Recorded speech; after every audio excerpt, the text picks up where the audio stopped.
Hello. It has been said by some that we had or have the right to life, liberty, and happiness. But what do each of these three words actually mean? If they can't really be defined, they're so vague.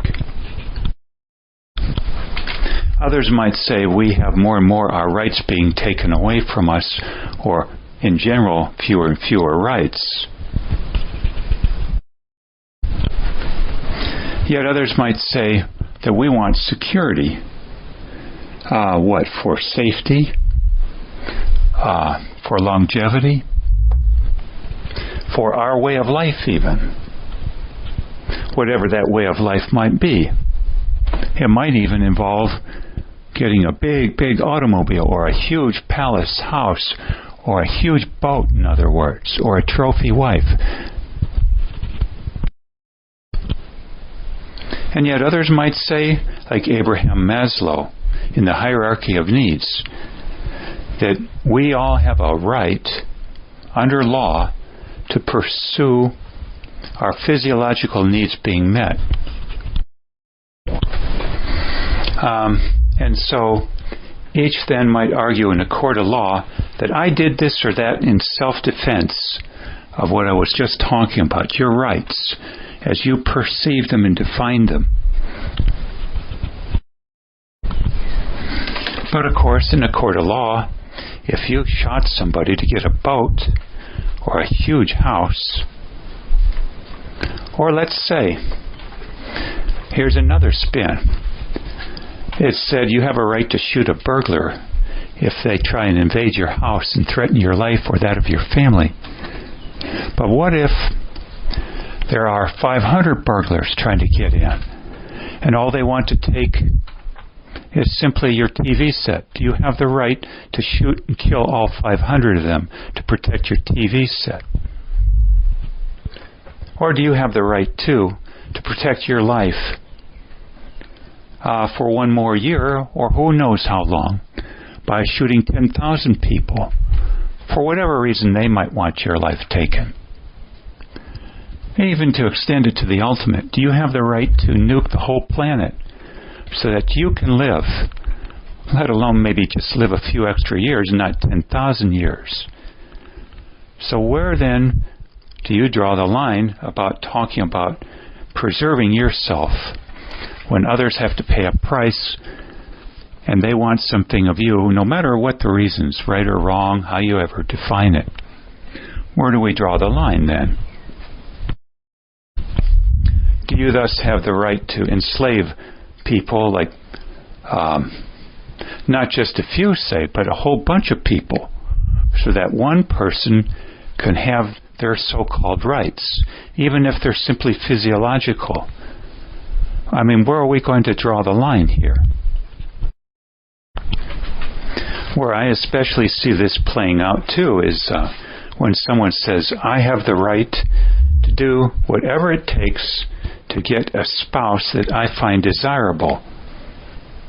Or if they say, I have the right to do whatever it takes to get a great nursing home someday if I need it, or great insurance for old age care, or I have the right to do whatever it takes to get great medical insurance, no matter how many other people might suffer.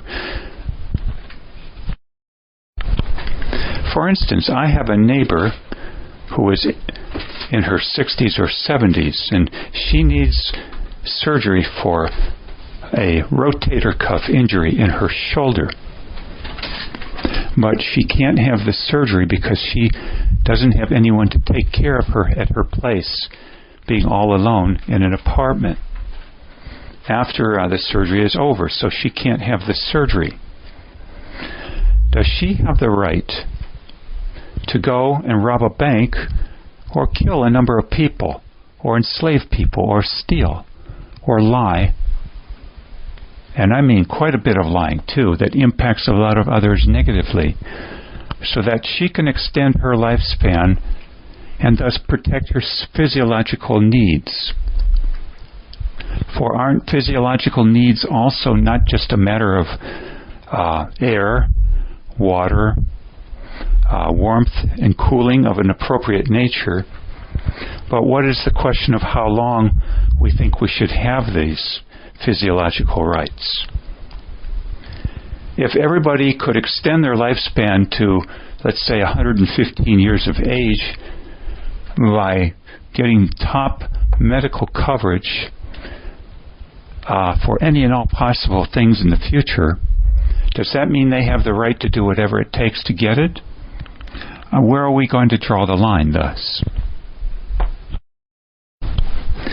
So when Maslow says that we should put priority on our physiological needs being met and that we have a right to meet these physiological needs, well, just for how long a period are we talking about? If we want them met for a very, very long time of nature, and it takes a lot of resources above and beyond the average person to do this, do we have the right? And what about me, myself? Do I have the right to do whatever it takes to extend my lifespan? Because I may have some crippling disorder that could shorten my lifespan, such as vision problems that may make you blind soon, or hearing problems that make you completely deaf soon, especially if you can't get the best treatment from the best doctors in the country or planet by lying, stealing, killing, or enslaving to get the money to buy services beyond the run-of-the-mill service that would probably do more harm than good. Do you have the right to lie, steal, kill, or enslave, or put down others' self-esteem even, so that you can get the best insurance and the most money necessary to get the top back surgeon specialist in the country, or brain surgeon for that matter, or cancer treatment? Is that a copacetic thing to do? And what if everybody did it? What if the whole world and societies we live in were a free-for-all where everybody said, I have the right to do whatever it takes to meet my needs, when we're defining our needs as per the lifespan of us and the comfort level. And when many, many people, if they all said the same thing, we would be at a total constant state of war with each other. Life would simply grind right into the ground. So I see that playing out again big time in our world, our society in these days, when many people say, I have the right to do whatever it takes to get a spouse who I think is going to be quite suitable for me, as opposed to one who has a lot of rough edges.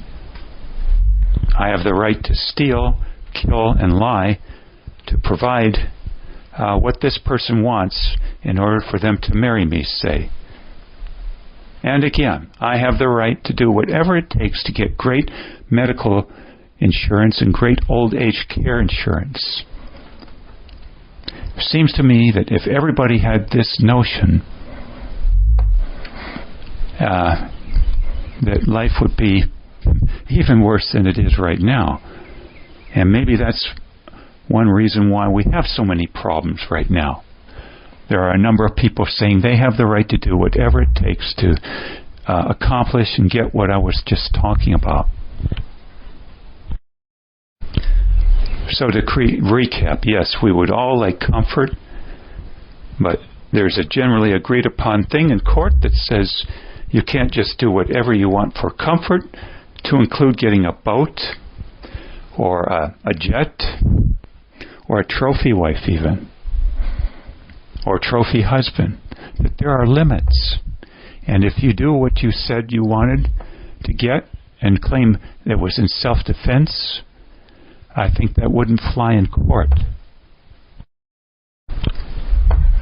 And yet, look what people will do all too often to get married, and young, while they argue that that is the optimal time to start a family, and that's when the pickings are best, and that's when some would say there aren't a whole bunch of people in the return bin, and that then becomes your only option for mating and dating.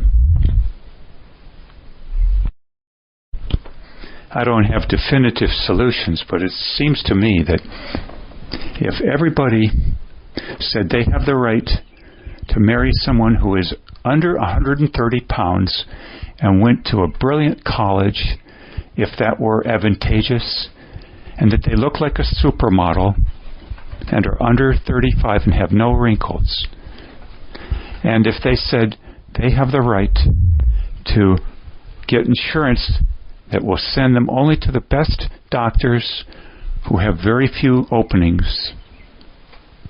It seems to me that if everybody did this, if everybody wanted a trophy wife, if everybody wanted top insurance and claimed that they have the right to do whatever they want to get it, that doesn't make much sense to me. And then even if they claim it's for their physiological needs, getting their basic needs met, there have to be limits. It seems this is a very confusing issue, especially in our times.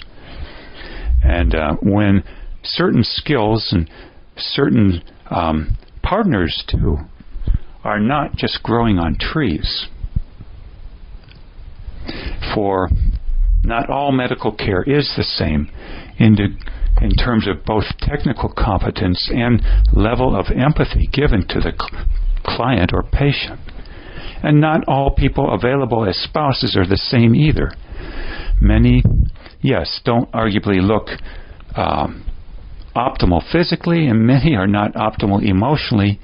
Many of them come from troubled backgrounds, or if that, they never worked on themselves afterward either, or just couldn't figure things out. But does that give us the right then to do whatever we feel like and justify it and say that we're meeting our basic needs? Seems to me these are big questions. We don't want to have a world, a society where it's all a big free-for-all and everybody is just using the term, I'm just getting my needs met, or I'm just providing for my family, or I'm just putting food on the table. I'm just doing what anybody would expect you to do. Well, that seems a curious thing, because if everybody did that, it would be mad pandemonium, and maybe this is what's going on and why there seems to be mad pandemonium, only it's not called that. Food for thought anyway, and I wish you well.